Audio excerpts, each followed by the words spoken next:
மக்களவைத் தேர்தலில் அதிமுக கூட்டணியில் இடம்பெற்றுள்ள கட்சிகளுக்கு ஒதுக்கப்பட்ட தொகுதி பட்டியல் நீண்ட இழுபறிக்கு பின் இன்று வெளியாகிறது. சென்னையில் நடைபெறும் நிகழ்ச்சியில் முதலமைச்சர் பழனிசாமி மற்றும் கூட்டணி கட்சித் தலைவர்கள் இதற்கான ஒப்பந்தத்தில் கையெழுத்திடுகின்றனர். பாமக, பாஜக உள்ளிட்ட கட்சிகளுடன் கூட்டணி அறிவிப்பை வெளியிட்டு தேர்தல் பந்தயத்தில் அதிமுக முந்தினாலும் தேமுதிக போக்கு காட்டியதால் வேகம் தொய்வடைந்தது. பின்னர் பாமகவுக்கு 7 தொகுதிகள், பாஜகவுக்கு 5, தேமுதிகவுக்கு 4 மற்றும் தமாக, புதிய நீதி கட்சி, புதுவையில் என்ஆர் காங்கிரஸ் ஆகிய கட்சிகளுக்கு தலா 1 தொகுதியை ஒதுக்கிய அதிமுக 20 தொகுதிகளில் போட்டியிடுகிறது. கூட்டணி பேச்சுவார்த்தை முடிந்தாலும் தொகுதிகளை ஒதுக்குவதில் அதிமுக கூட்டணியில் தொடர்ந்து இழுபறி நீடித்தது. குறிப்பாக பாமக குறிவைத்த கிருஷ்ணகிரி உள்ளிட்ட சில தொகுதிகளை தேமுதிக கேட்டதால் இழுபறி ஏற்பட்டது. இதனிடையே விஜயகாந்தை பாமக நிறுவனர் ராமதாஸ் சந்தித்து பேசியபின் அக்கட்சிகளுக்கிடையிலான பிணக்கு நீங்கியது. இதேபோல் ராமநாதபுரம் தொகுதிக்கு அதிமுக, பாஜக ஆகிய இரு கட்சிகளும் ஆர்வம் காட்டின. அங்கு அன்வர் ராஜாவை மீண்டும் களத்தில் நிறுத்த அதிமுக விரும்பியது. இதேபோல் தென்சென்னை தொகுதியையும் இரு கட்சிகளும் விரும்பின. ராமநாதபுரத்தை விட்டு தந்தால் கொங்கு மண்டலத்தில் 1 தொகுதியை தரும்படி பாஜக கோரியது. அதிமுக ஒதுக்க முன்வந்த வடசென்னையை வேண்டாம் என தேமுதிக கூறியது. இந்த நிலையில் விஜயகாந்தை அவரது வீட்டில் முதலமைச்சர் எடப்பாடி பழனிசாமி நேற்று சந்தித்து பேசினார். அதன் பின்னர் சிக்கல்கள் விடுவிடுவென தீர்க்கப்பட்டு அதிமுக கூட்டணியில் தொகுதி பங்கீடு இறுதியாயிற்று. அதன் விவரம் இன்று காலை வெளியாகிறது. ஜெயலலிதா போலவே நாள் நட்சத்திரத்தில் நம்பிக்கை கொண்ட அதிமுக தரப்பினர் வளர்பிறை சுப முகூர்த்த நாள் என்பதாலும் காலை 9 மணி முதல் 10 மணி வரை நல்ல நேரமாக கருதப்படும் சந்திரஹோரை வருவதாலும் காலை 9:45 மணிக்கு பட்டியலை வெளியிட உள்ளனர். சென்னை கிரவுண்ட் பிளாசா ஹோட்டலில் இதற்கான ஒப்பந்தங்கள் கையெழுத்தாகின்றன. இதில் முதல்வர் பழனிசாமி, துணை முதல்வர் ஓ பன்னீர்செல்வம் உள்ளிட்ட மூத்த அதிமுக நிர்வாகிகள், பாமக நிறுவனர் ராமதாஸ் மற்றும் தேமுதிக தரப்பில் விஜயகாந்த் அல்லது பிரேமலதா, பாஜக தரப்பில் மத்திய அமைச்சர் பியூஷ் கோயல், மாநில தலைவர் தமிழிசை, தமாக தலைவர் ஜி.கே. வாசன், புதிய தமிழகம் தலைவர் கிருஷ்ணசாமி மற்றும் புதுவை என்ஆர் காங்கிரஸ் தலைவர் ரங்கசாமி உள்ளிட்டோர் பங்கேற்கின்றனர். இதில் அதிமுகவும் திமுகவும் 10க்கும் குறைவான தொகுதிகளிலேயே நேருக்கு நேர் மோதக்கூடும் என்றும் தகவல் வெளியாகியுள்ளது. இதைத் தொடர்ந்து ராயப்பேட்டையில் உள்ள கட்சி அலுவலகத்தில் அதிமுக மாவட்ட செயலாளர்கள் கூட்டம் நடைபெறுகிறது. அதைத் தொடர்ந்து 18 சட்டப்பேரவை தொகுதிகளுக்கு விருப்ப மனு கொடுத்தோரிடம் இன்று நேர்காணல் நடைபெறுகிறது. அதனால் அப்பட்டியலும் விரைவில் வெளியாகிறது. டெல்லியில் நடைபெறும் ஆலோசனைக்கு பின் பாஜகவின் வேட்பாளர் பட்டியல் வெளியிடப்படும் என தமிழக பாஜக தலைவர் தமிழிசை சவுந்தரராஜன் தெரிவித்துள்ளார். சென்னை விமான நிலையத்தில் செய்தியாளரிடம் பேசிய அவர், ராகுல் காந்தி ஒன்றும் விமர்சனத்திற்கு அப்பாற்பட்ட தலைவர் அல்ல என்று கூறினார். அப்போ இளவரசராகவே இவர்கள் நினைத்துக் கொண்டிருக்கிறார்கள். ஆட்சிக்கு வருவதற்கு முன்னாலேயே ஒரு எதிர்க்கட்சி தலைவரை ஒரு தேசிய கட்சியின் ஒரு தலைவர் விமர்சனம் செய்ய முடியாது என்று சொன்னால் அப்பொழுது அவர்கள் எவ்வளவு சர்வாதிகாரம். அவங்க வேண்டாம் அந்த குடும்பத்தை சார்ந்தவர்களை நாங்கள் எதுவும் செய்ய மாட்டேன்னு இருக்கலாம். எனக்கு அப்படிப்பட்ட கட்டுப்பாடு இல்லை. நான் எதிர்க்கட்சி என்ற முறையில் நான் என்னைக்குமே எனது விமர்சனங்கள் தரம் தாழ்ந்து போனதே கிடையாது. திமுக சார்பில் மக்களவைத் தேர்தலில் போட்டியிடும் 20 வேட்பாளர்கள் மற்றும் 18 சட்டப்பேரவை தொகுதிகளுக்கான இடைத்தேர்தலில் போட்டியிடும் வேட்பாளர் பட்டியலை அக்கட்சியின் தலைவர் மு.க.ஸ்டாலின் இன்று வெளியிடுகிறார். மக்களவைத் தேர்தலில் காங்கிரஸ், இடதுசாரிகள், விடுதலை சிறுத்தைகள், இந்திய ஜனநாயக கட்சி, கொங்கு நாடு மக்கள் தேசிய கட்சி, இந்திய யூனியன் முஸ்லீம் லீக் ஆகிய கட்சிகளுடன் திமுக கூட்டணி அமைத்துள்ளது. மதசார்பற்ற முற்போக்கு கூட்டணி என பெயரிடப்பட்டுள்ள இந்த அணிக்கு தலைமை வகிக்கும் திமுக தமிழகத்தில் 20 தொகுதிகளில் போட்டியிடுகிறது. திமுக அணியில் போட்டியிடும் அனைத்து கட்சிகளின் தொகுதி பட்டியல் நேற்று முன்தினம் வெளியானது. அதைத் தொடர்ந்து திமுக தொகுதி பங்கீட்டு குழுவினருடன் மு.க.ஸ்டாலின் நேற்று ஆலோசனை நடத்தினார். அப்பொழுது திமுக போட்டியிடும் 20 மக்களவை தொகுதிகளின் வேட்பாளர்கள் குறித்தும் 18 சட்டப்பேரவை இடைத்தேர்தல் வேட்பாளர்கள் குறித்தும் ஆலோசிக்கப்பட்டன. பெரும்பாலான தொகுதிகளுக்கு வேட்பாளர்கள் நேர்காணல் மூலம் ஏற்கனவே தேர்வு செய்யப்பட்டு இருந்தாலும் நேற்று நடந்த கூட்டத்தில் சில மாற்றங்கள் செய்யப்பட்டதாக தெரிகிறது. இதைத் தொடர்ந்து வேட்பாளர்கள் பட்டியலை சென்னையில் உள்ள அண்ணா அறிவாலயத்தில் இன்று மாலை 6:30 மணிக்கு மு.க. ஸ்டாலின் வெளியிடுகிறார். திமுக தலைவர் கருணாநிதி இல்லாத நிலையில் சந்திக்க உள்ள முதல் பொதுத் தேர்தல் என்பதால் வேட்பாளர்கள் தேர்வில் தீவிர கவனம் செலுத்தப்பட்டிருப்பதாக கூறப்படுகிறது. இந்த முறை மூத்த நிர்வாகிகளுக்கு நிகராக கட்சியின் மூத்த தலைவர்களின் வாரிசுகளும் வரிந்து கட்டி வாய்ப்பை பெற்றிருப்பதாக தெரிகிறது. இடைத்தேர்தல் நடைபெறவுள்ள 18 சட்டப்பேரவை தொகுதிகளை பொறுத்தவரை 2016ஆம் ஆண்டு சட்டப்பேரவை தேர்தலில் குறைந்த வாக்கு வித்தியாசத்தில் தோற்ற சிலருக்கு மீண்டும் வாய்ப்பு கிடைக்கும் என கூறப்படுகிறது. திமுக தலைமையிலான மதசார்பற்ற முற்போக்கு கூட்டணியில் இடதுசாரிகள், மதிமுக ஆகிய கட்சிகள் வேட்பாளர்களை அறிவித்துள்ள நிலையில் மற்ற கட்சி வேட்பாளர்கள் யார்? உத்தேச பட்டியலை இப்போது பார்ப்போம். வடசென்னை தொகுதியை பொறுத்தவரை முன்னாள் அமைச்சர் ஆற்காடு வீராசாமியின் மகன் கலாநிதி வீராசாமி போட்டியிடுவார் என்று தெரிகிறது. தென் சென்னையில் தமிழச்சி தங்கப்பாண்டியனும், மத்திய சென்னையில் முன்னாள் மத்திய அமைச்சர் தயாநிதி மாறனும் களமிறக்கப்படலாம். ஸ்ரீபெரும்புதூர் தொகுதியில் முன்னாள் மத்திய அமைச்சர் டி.ஆர். பாலு போட்டியிடுவார் என்று தெரிகிறது. காஞ்சிபுரம் தனி தொகுதியில் வாலாஜாபாத் ஒன்றிய செயலாளர் செல்வம் களமிறக்கப்படலாம் என்றும், அரக்கோணத்தில் ஜெகத் ரட்சகனும், வேலூரில் துரைமுருகனின் மகன் கதிர் ஆனந்தும் போட்டியிட வாய்ப்புள்ளது என்றும் கூறப்படுகிறது. தருமபுரி நாடாளுமன்ற தொகுதியை பொறுத்தவரை மாவட்ட வழக்கறிஞர் அணி துணை செயலாளர் மணி அல்லது உதயநிதி ஆதரவாளரான செந்தில்குமார் போட்டியிட வாய்ப்புள்ளது. திருவண்ணாமலையில் சி.என். அண்ணாதுரையும், கள்ளக்குறிச்சியில் பொன்முடியின் மகன் கௌதம சிகாமணியும் போட்டியிடலாம் என்று எதிர்பார்க்கப்படுகிறது. சேலத்தில் முன்னாள் அமைச்சர் வீரபாண்டி ஆறுமுகத்தின் மகன் வீரபாண்டி பிரபுவும், நீலகிரி தனி தொகுதியில் முன்னாள் மத்திய அமைச்சர் ஆர். ராசாவும் போட்டியிட வாய்ப்புள்ளது. பொள்ளாச்சி தொகுதியில் பொங்கலூர் பழனிசாமியின் மருமகன் கோகுல் கிருபாசாகர் களமிறக்கப்படலாம். திண்டுக்கல் தொகுதியில் வேலுச்சாமியும், கடலூரில் எம்.ஆர்.கே. பன்னீர்செல்வத்தின் மகன் கதிரவன் அல்லது புகழேந்தியும், மயிலாடுதுறையில் முன்னாள் எம்.எல்.ஏ. ராமலிங்கம் அல்லது ஜெகவீர பாண்டியனும் களமிறக்கப்படலாம். தஞ்சையில் எஸ்.எஸ். பழனி மாணிக்கமும், தூத்துக்குடியில் கனிமொழியும், தென்காசி தனி தொகுதியில் முன்னாள் எம்.எல்.ஏ. தனுஷ்கோடியின் மகன் தனுஷ்குமாரும், நெல்லையில் ஞான திரவியம் அல்லது எம்.ஜி. பெல் போட்டியிட வாய்ப்புள்ளது. காங்கிரஸ் கட்சி சார்பில் திருவள்ளூர் தனி தொகுதியில் செல்வ பெருந்தகையும், கிருஷ்ணகிரியில் டாக்டர் செல்லக்குமாரும், ஆரணியில் முன்னாள் எம்பி கிருஷ்ணசாமியின் மகன் விஷ்ணு பிரசாத்தும் போட்டியிடலாம் என்று கூறப்படுகிறது. ஜோதிமணி கரூர் தொகுதியிலும், காங்கிரசின் முன்னாள் மாநில தலைவர் திருநாவுக்கரசர் திருச்சி தொகுதியிலும் போட்டியிட வாய்ப்புள்ளது. சிவகங்கை தொகுதியில் ப. சிதம்பரத்தின் மகன் கார்த்திக் சிதம்பரம் அல்லது அவரது மனைவி ஸ்ரீநிதி கார்த்தி அல்லது சுதர்சன நாச்சியப்பன் களமிறக்கப்படலாம். இவை தவிர தேனியில் முன்னாள் எம்பி ஜே.எம். ஆருணும், விருதுநகரில் மாணிக் தாகூரும், குமரியில் ரூபி மனோகர் அல்லது வின்சென்ட் அல்லது வசந்தகுமாரும், புதுச்சேரியில் ஏ.வி. சுப்பிரமணியன் என்பவரும் போட்டியிடலாம். கூட்டணி கட்சிகளை பொறுத்தவரை மார்க்சிஸ்ட் கம்யூனிஸ்ட் கட்சிக்கு ஒதுக்கப்பட்டுள்ள மதுரை தொகுதியில் அந்த கட்சியின் மாநில குழு உறுப்பினரான சு. வெங்கடேசனும், கோவையில் முன்னாள் எம்பி நடராஜனும் களமிறக்கப்பட்டுள்ளனர். இந்திய கம்யூனிஸ்ட் கட்சியில் நாகையில் செல்வராஜும், திருப்பூரில் சுப்பராயனும் போட்டியிட உள்ளனர். மதிமுகவுக்கு ஒதுக்கப்பட்ட ஈரோட்டில் முன்னாள் எம்பியும் அந்த கட்சியின் பொருளாளருமான கணேசமூர்த்தி போட்டியிடுகிறார். விடுதலை சிறுத்தைகள் கட்சியை பொறுத்தவரை சிதம்பரத்தில் அதன் தலைவர் திருமாவளவனும், விழுப்புரத்தில் ரவிக்குமாரும் போட்டியிடுவார்கள் என்று கூறப்படுகிறது. இந்திய ஜனநாயக கட்சிக்கு ஒதுக்கப்பட்ட பெரம்பலூர் தொகுதியில் அதன் நிறுவனர் பச்சைமுத்து போட்டியிடவே வாய்ப்புள்ளது. கொங்கு நாடு மக்கள் தேசிய கட்சிக்கான நாமக்கல் தொகுதியில் அந்த கட்சியின் தலைவர் ஈஸ்வரன் போட்டியிடுவார் என்று கூறப்படுகிறது. நாடாளுமன்ற தேர்தலில் திமுக கூட்டணிக்கு தமிழக வாழ்வுரிமை கட்சி ஆதரவு தெரிவித்துள்ளது. நாடாளுமன்ற தேர்தலை எதிர்கொள்ள அரசியல் கட்சிகள் தீவிரம் காட்டி வருகின்றன. இந்நிலையில் அண்ணா அறிவாலயத்தில் திமுக தலைவர் மு.க. ஸ்டாலினை தமிழக வாழ்வுரிமை கட்சி தலைவர் வேல்முருகன் நேற்று இரவு சந்தித்து பேசினார். அப்போது தேர்தலில் திமுக கூட்டணிக்கு தனது ஆதரவை வேல்முருகன் தெரிவித்தார். பின்னர் செய்தியாளரிடம் பேசிய வேல்முருகன் 40 தொகுதிகளிலும் திமுக கூட்டணிக்கு ஆதரவு தெரிவிப்பதாக கூறினார். மோடி தலைமையிலான பாஜக அரசு தமிழகத்தை பாலைவனம் ஆக்கிவிட்டதாகவும் 8 வழிச்சாலை திட்டத்தால் தமிழக விவசாயிகள் வஞ்சிக்கப்பட்டு உள்ளதாகவும் குற்றம் சாட்டினார். ஒரு தொகுதியிலும் பாஜக வெற்றி பெறக்கூடாது என்பதற்காக ஊர் ஊராக பிரச்சாரம் செய்ய உள்ளதாகவும் வேல்முருகன் கூறினார். கலை, பண்பாடு, கலாச்சாரம், ஒற்றை மொழி, ஒற்றை இந்தியா, ஒற்றை ஹிந்தி என்று சொல்லி அமைதியா இருக்கிற கிறிஸ்துவர் முஸ்லீம் கிட்ட கலவரத்தை உண்டு பண்ணி ஒரு அக்கிரம அநியாய ஆட்சி நடக்கிற இந்த மோடியை இந்த நாட்டை விட்டு விரட்டணும். இந்த மோடிக்கு தமிழ்நாட்டில் ஒரு எம்பி கூட ஜெயிக்க விடக்கூடாது அப்படின்ற கருத்தை நான் ஊர் ஊரா போய் நான் நேரடியாக கேட்டு அறிந்தேன். அம்மா மக்கள் முன்னேற்ற கழகம் கூட்டணியில் எஸ்டிபிஐ கட்சிக்கு மத்திய சென்னை தொகுதி ஒதுக்கப்பட்டுள்ளது. நாடாளுமன்றம் மற்றும் சட்டப்பேரவை இடைத்தேர்தலுக்கான வேட்பாளர் பட்டியலை டிடிவி தினகரன் இன்று வெளியிட்டிருக்கிறார். நாடாளுமன்ற தேர்தலில் அம்மா மக்கள் முன்னேற்றக் கழகத்துடன் SDPI கட்சி மட்டும் கூட்டணி அமைத்துள்ளது. இதனைத் தொடர்ந்து அந்த கட்சிக்கு மத்திய சென்னை தொகுதி ஒதுக்கப்பட்டுள்ளதாக அம்மா மக்கள் முன்னேற்றக் கழகத்தின் துணை பொதுச் செயலாளர் TTV தினகரன் அறிவித்துள்ளார். SDPI கட்சிக்கு ஒதுக்கப்பட்டுள்ள மத்திய சென்னை தொகுதியில் அக்கட்சியின் மாநில தலைவர் தெஹ்லான் வாகவி போட்டியிட உள்ளதாக தகவல்கள் வெளியாகியுள்ளன.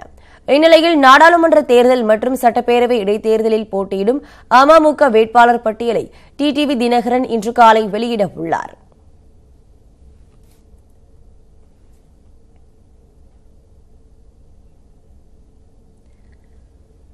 நாடாளுமன்ற தேர்தல் கூட்டணி தொடர்பாக தன்னுடன் ஆளும் கட்சி தரப்பில் பேசாதது வருத்தம் அளிப்பதாக முக்குளத்தோர் புலிப்படை தலைவர் கருணாஸ் தெரிவித்துள்ளார்.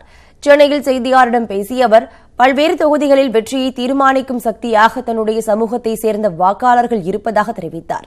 யாருக்கு ஆதரவு என்பதை விரைவில் அறிவிக்க உள்ளதாகவும் கருணாஸ் தெரிவித்தார்.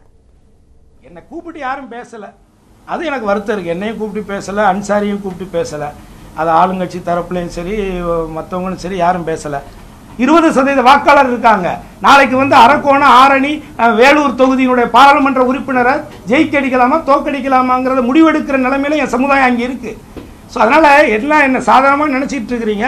ஆனால் வந்து பரவாயில்ல, நாங்கள் கற்றுக்கிட்டு இருக்கிறோம். நான் சின்ன பையன் தான், புதுசு தானே, நாங்கள் இப்போ தானே வந்திருக்கோம். அதனால் நாங்கள் கற்றுக்கிட்டு இருக்கோம். ஆனால் எங்கள் சமுதாய மக்கள் உண்மையில் ரொம்ப கோபமாக இருக்கிறாங்க.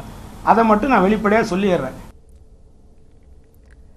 தேர்தல்களின் போது வாக்குப்பதிவுக்கு முந்தைய 48 மணி நேரத்துக்கு தேர்தல் அறிக்கையை அரசியல் கட்சிகள் வெளியிடக்கூடாது என்று தேர்தல் ஆணையம் அறிவுறுத்தியுள்ளது. மக்களவைத் தேர்தல் அடுத்த மாதம் 11ஆம் தேதி தொடங்கி 7 கட்டங்களாக நடைபெறுகிறது. மே 19ஆம் தேதி வரை வாக்குப்பதிவுகள் நடைபெறவுள்ள நிலையில் மே 23ஆம் தேதி வாக்கு எண்ணிக்கை நடைபெறவுள்ளது. இந்நிலையில் இந்திய தலைமை தேர்தல் ஆணையம் நேற்று வெளியிட்டுள்ள அறிக்கையில் அரசியல் கட்சிகளின் கருத்துக்களை பரிசீலித்த பிறகு இனி வாக்குப்பதிவுக்கு முந்தைய 48 மணி நேரத்திற்கு தேர்தல் அறிக்கையை அரசியல் கட்சிகள் வெளியிடக்கூடாது என்று உத்தரவிடப்பட்டுள்ளதாக தெரிவிக்கப்பட்டுள்ளது. இனி வருங்காலங்களில் நடைபெறவுள்ள அனைத்து பொதுத் தேர்தல்களுக்கும் இந்த விதிமுறை பொருந்தும் என்றும் தெரிவிக்கப்பட்டுள்ளது. மேலும் சாதி மத மொழி அடிப்படையில் வெறுப்புணர்வை தூண்டும் வகையில் அரசியல் கட்சிகளும் வேட்பாளர்களும் பிரச்சாரத்தில் ஈடுபடக்கூடாது என்றும் அரசியலுக்கு தொடர்பில்லாத தனிப்பட்ட வாழ்க்கையை பிரச்சாரத்தின் போது விமர்சிக்கக்கூடாது என்றும் தேர்தல் ஆணையம் குறிப்பிட்டுள்ளது. இதேபோல வாக்குப்பதிவு முந்தைய 48 மணி நேர காலத்தில் அரசியல் கட்சியினர் அரசியல் தொடர்பான நேர்காணல் அளிக்கக்கூடாது என்றும் உத்தரவிடப்பட்டுள்ளது.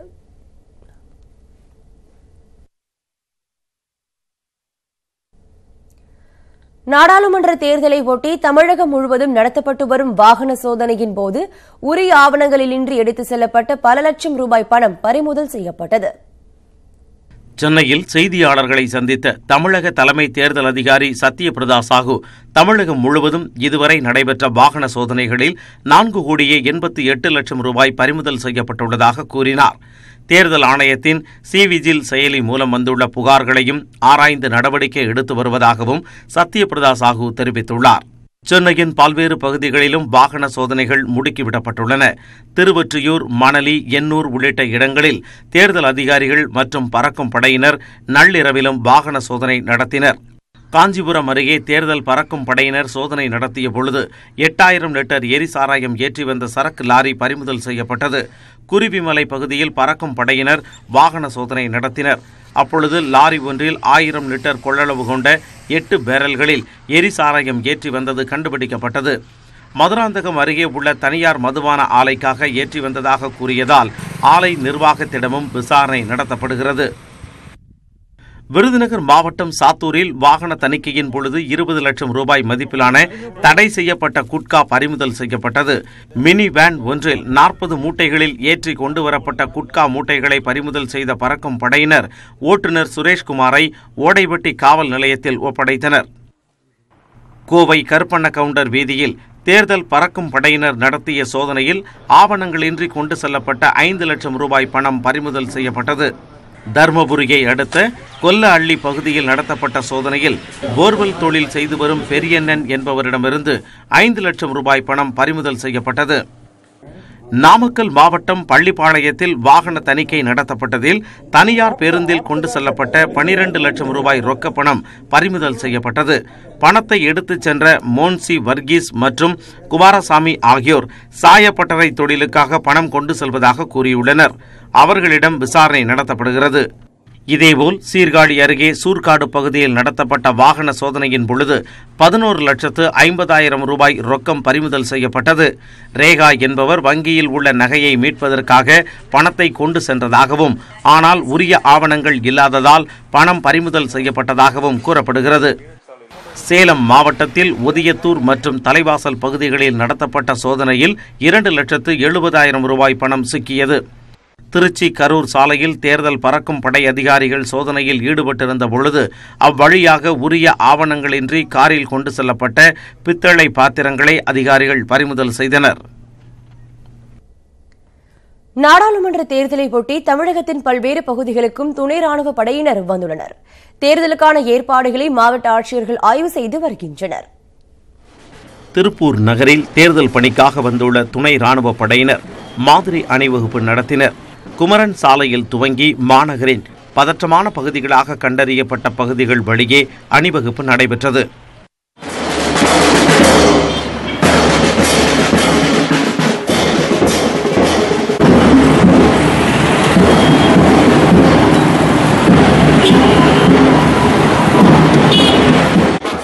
நெல்லையில் தேர்தல் பணிக்காக இந்தோ திபெத்திய எல்லை பாதுகாப்பு படையைச் சேர்ந்த துணை ராணுவத்தினர் வந்து சேர்ந்தனர். அவர்களுக்கு பதற்றமான வாக்குச்சாவடிகளில் பணி மேற்கொள்வது தொடர்பாக மாநகர காவல் ஆணையர் பாஸ்கரன் ஆலோசனை வழங்கினார். முதல் கட்டமாக நெல்லை நகரின் முக்கிய இடங்களான நெல்லையப்பர் நெடுஞ்சாலை, மதுரை சாலை, மாநகராட்சி அலுவலகம் உள்ளிட்ட இடங்களில் வாகன சோதனைகள் நடத்தப்பட்டன. சேலத்தில் 100 விழுக்காடு வாக்குப்பதிவை உறுதி செய்யும் விதத்தில் விழிப்புணர்வு நிகழ்ச்சிகளை ஆட்சியர் ரோகிணி தொடங்கி வைத்தார். மத்திய பேருந்து நிலையத்தில் துண்டு பிரசுரங்களை பேருந்துகளின் முகப்பில் ஒட்டிய ஆட்சியர் பயணிகளிடமும் பிரசுரங்களை வழங்கினார். வேலூர் மாவட்டம் குடியாத்தத்தில் மக்களவைத் தேர்தலுடன் இணைந்து சட்டமன்ற இடைத்தேர்தலும் நடைபெற உள்ளது. வாக்குப்பதிவு இயந்திரங்களை வைக்கும் பாதுகாப்பு அறைகளை மாவட்ட ஆட்சியர் ராமன் ஆய்வு செய்தார். பின்னர் அதிகாரிகளுடன் அவர் ஆலோசனை நடத்தினார். மாநிலம் முழுவதும் உரிமம் பெற்ற துப்பாக்கி வைத்திருப்போரிடமிருந்து துப்பாக்கிகள் திரும்ப பெறப்பட்டு வருகின்றன. பொள்ளாச்சி பாலியல் வன்கொடுமை வழக்கின் சிபிஐ விசாரணையின் உயர்நீதிமன்றம் கண்காணிக்க கோரி பொதுநல வழக்கு தொடரப்பட்டுள்ளது. பொள்ளாச்சி வழக்கை சிபிசிஐடி விசாரித்து வரும் நிலையில் சிபிஐ விசாரணைக்கு பரிந்துரைத்து தமிழக அரசு அரசாணை பிறப்பித்தது. இந்நிலையில் வழக்கறிஞர் புகழேந்தி சென்னை உயர்நீதிமன்றத்தில் தாக்கல் செய்துள்ள பொதுநல மனுவில் சிபிஐ விசாரணைக்கு பரிந்துரைத்த அரசாணையில் பாதிக்கப்பட்ட மாணவியின் பெயரை குறிப்பிட்டிருப்பது மற்ற பெண்களை புகாரளிக்காமல் தடுக்கும் என குற்றம் சாட்டியிருந்தார். வழக்கின் சிபிஐ விசாரணையை உயர்நீதிமன்றம் கண்காணிக்க வேண்டும் என்று மனுதாரர் கோரியுள்ளார். இந்த மனு விரைவில் விசாரணைக்கு வரும் என எதிர்பார்க்கப்படுகிறது.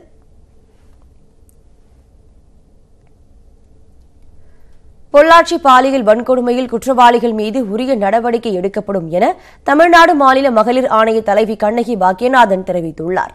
திருச்சியில் செய்தியாளரிடம் பேசிய அவர் முதல்கட்ட விசாரணையை தொடங்கியிருப்பதாக தெரிவித்தார். கேட்டிருக்கோம்.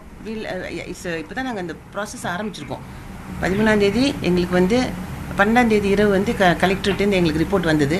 13ஆம் தேதி நாங்கள் இமீடியட்டாக கோயம்புத்தூருக்கு வந்தோம், விசாரணை பண்ணோம். 14ஆம் தேதி இப்போ நம்ம ஆக்ஷன் எடுத்துக்கிட்டு இருக்கோம். முதற்கட்ட ஆக்ஷன் ஆரம்பிச்சிருக்கோம். அதோட எத்தனை புகார்கள் வந்திருக்கு? புகார் நேரடி நாங்கள் எங்களுடைய ஆணையத்தினுடைய ஃபோன் நம்பர் கொடுத்துருக்கோம், என்னுடைய பர்சனல் நம்பர் கொடுத்துருக்கேன், மெயில் ஐடி கொடுத்துருக்கோம். எல்லாம் கொடுத்தோம் கூட புகார்கள் நேரடியாக வரல. இது வரைக்கும் விக்டிம்ஸ் யாரும் கொடுக்கல, விக்டிம்ஸோட ரிலேஷன்ஸ் கொடுக்கல. ஆனால் மகளிர் சங்கங்கள், ஊனமுற்றோர் துறை, அந்த அந்த அந்த அமைப்புகள் நிறைய கொடுத்துருக்காங்க. பொள்ளாச்சி பாலியல் வழக்கில் மாவட்ட எஸ்பியையும் சேர்க்க வலியுறுத்தி திங்கட்கிழமை மதியம் நீதிமன்ற புறக்கணிப்பில் ஈடுபடுவதாக தமிழ்நாடு பாண்டிச்சேரி வழக்கறிஞர் சங்கங்களின் கூட்டுக்குழு அறிவித்திருக்கிறது. ஈரோட்டில் நடைபெற்ற அந்த சங்கத்தின் பொதுக்குழு கூட்டத்திற்கு செய்தியாளரிடம் பேசிய சங்கத்தின் தலைவர் திருமலைராஜன் விசாரணையை சீர்குலைக்க எஸ்பி முயல்வதாக குற்றம் சாட்டினார். பொள்ளாச்சி பாலியல் வழக்கில் ஏற்கனவே இருக்கக்கூடிய அந்த சட்ட பிரிவினை 120B மாற்ற வேண்டும். அங்கே இருக்கக்கூடிய பாண்டியராஜன் எஸ்பி இந்த தடயங்களை அழிப்பதற்கு முயற்சி செய்வதாக தெரிகின்ற காரணத்தினாலே அவரும் அதில் குற்றவாளியாக சேர்க்கப்பட வேண்டும், எதிரியாக சேர்க்கப்பட வேண்டும். அதோடு உடனடியாக தஸ்தாவேஜுகள் அனைத்தையும் சிபிஐயிடம் ஒப்படைத்து இதில் எது அழிக்காமல் பார்த்து கொள்ள வேண்டும். இதற்கு உயர்நீதிமன்றம் மானிட்டர் செய்ய வேண்டும் என்று கேட்டுக்கொள்கின்றோம். அதே போல இந்த கோரிக்கைகளை வலியுறுத்தி வருகின்ற திங்கட்கிழமை, அதாவது 18ஆம் தேதி, தமிழ்நாடு முழுவதும் இருக்கக்கூடிய வழக்கறிஞர்கள் தங்களுடைய வேலையை நிறுத்துவார்கள், நீதிமன்ற புறக்கணிப்பை ஏற்படுத்துவார்கள் என்று இதன் மூலம் தெரிவித்துக் கொள்கின்றேன். திருச்சி பெரியார் நூற்றாண்டு கல்வி வளாகத்தின் சுற்றுச்சுவர் முன்னறிவிப்பின்றி இடிக்கப்பட்டுள்ளதில் அரசியல் உள்நோக்கம் இருப்பதாக திராவிடர் கழக தலைவர் கி வீரமணி குற்றம் சாட்டியுள்ளார். மன்னார்புரம் பகுதியில் உள்ள பெரியார் நூற்றாண்டு கல்வி வளாகத்தில் நாகம்மையார் ஆசிரியர் பயிற்சி நிறுவனம், பெரியார் மருந்தியல் கல்லூரி, பெரியார் நூற்றாண்டு மழலையர் பள்ளி, பெரியார் மணியம்மை பெண்கள் மேல்நிலைப் பள்ளி, முதியோர் இல்லம் உள்ளிட்ட நிறுவனங்கள் இயங்கி வருகின்றன. இவ்வளாகத்தின் சுற்றுச்சுவர் சுமார் 1.80 மீட்டர் ஆக்கிரமிப்பு செய்திருப்பதாக கூறி நெடுஞ்சாலைத்துறை சார்பில் கடந்த 6ஆம் தேதி நோட்டீஸ் வழங்கப்பட்டது. இந்நிலையில் நேற்று நெடுஞ்சாலைத்துறை அதிகாரிகள் சார்பில் கல்வி வளாகத்தின் சுற்றுச்சுவர் இடித்து தள்ளப்பட்டுள்ளது. இதனால் வளாகத்தில் பயிலும் 500க்கும் மேற்பட்ட மாணவிகள் பாதுகாப்பு இன்றி தவிப்பதாக கல்வி நிறுவனத்தினர் கூறியுள்ளனர். இருக்கிற பிள்ளைகளுக்கோ மற்ற குழந்தைகளுக்கு என்ன பாதுகாப்பு இருக்கு? இப்போ இங்கே இடிச்சு போட்டு அவன் பாட்டுக்கு போயிட்டான். முதியோர் இல்லம்லாம் உள்ளவே இருக்குது, முதியோர்கள் இருக்காங்க, குழந்தைகள் இல்லம் இருக்குது, லேடிஸ் பிள்ளைங்க படிக்கிற பிள்ளைங்களுக்கு ஹாஸ்டல்லாம் இருக்குது. பெரியார் கல்வி வளாக சுற்றுச்சுவர் முன்னறிவிப்பின்றி இடிக்கப்பட்டதில் அரசியல் உள்நோக்கம் இருப்பதாக திராவிடர் கழக தலைவர் கி வீரமணி குற்றம் சாட்டியுள்ளார். இதுகுறித்து அவர் விடுத்துள்ள அறிக்கையில், தந்தை பெரியார் காலத்தில் உருவாக்கப்பட்ட இந்த கல்வி வளாகம் அரை நூற்றாண்டு காலமாக இயங்கி வருவதாக குறிப்பிட்டுள்ளார். 1.80 மீட்டர் ஆக்கிரமிப்பு உள்ளதாக கடந்த 6ஆம் தேதி நெடுஞ்சாலைத்துறை சார்பில் கடிதம் பெறப்பட்ட நிலையில் இதற்கு 11ஆம் தேதி பதில் அளிக்கப்பட்டதையும் 15ஆம் தேதி நடைபெற்ற நில அளவீட்டில் ஆக்கிரமிப்பு குறித்து முரணான தகவல்கள் இடம்பெற்றதையும் சுட்டிக்காட்டியுள்ளார். இதுகுறித்து கடித போக்குவரத்து நடைபெற்றுக் கொண்டிருந்த நிலையில் முன்னறிவிப்பு ஏதும் இன்றி பெண்கள் அதிகம் படிக்கும் கல்வி நிறுவனங்களின் பாதுகாப்பு சுவரை இடித்ததன் பின்னணியில் அரசியல் உள்நோக்கம் இருப்பது அப்பட்டமாக தெரிகிறது எனவும் கி வீரமணி குற்றம் சாட்டியுள்ளார்.